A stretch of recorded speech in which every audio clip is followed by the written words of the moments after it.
I love this passage in 2 Kings 6, where the prophet Elijah is asked by God to give his servant a glimpse, ask God to give his servant a glimpse of the invisible realm. And Elisha prays, "O Lord, open his eyes so that he may see." And then the Lord opened the servant's eyes, and he looked and saw the hills full of horses and chariots of fire all around Elisha. Now, what happened here? Is it that, and then suddenly, magically, there were horses and chariots of fire that weren't there a moment before? No. They were there all along. It's that the human being who normally isn't able to see the invisible realm was allowed to see the invisible realm, but invisible is not unreal.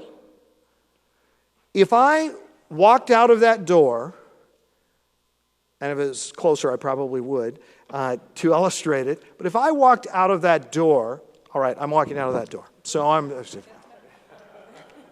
Now just imagine what happens. The moment this door closes behind me, I cease to exist, correct?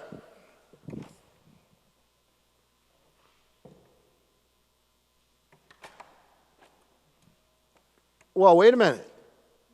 I'm still here. And I was real when I was on the other side of that door, right? Okay. Now, what happened was not a change in me. What happened was that I, the exact same person, continued to exist in a place where you could not perceive me. The limitation was not in me, it was in you. Your inability to see through a door. If you had X-ray vision, you would have been able to see me, but you don't.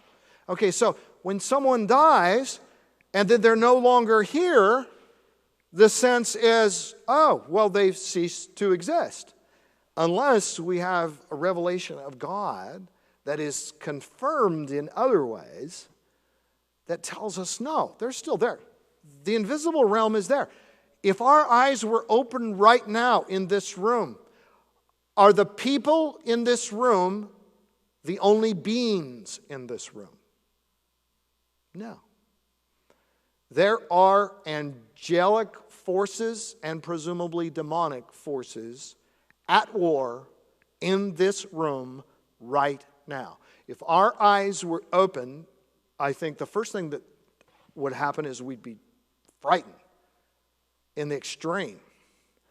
We'd probably also be comforted to see angels positioned to ward off, but also realizing that the power of suggestion, that these demons are real. If we could just, and this is faith, believing the revealed word of God, that this is true.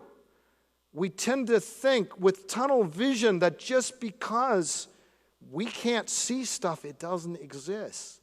As if our senses were infinite and infinitely accurate.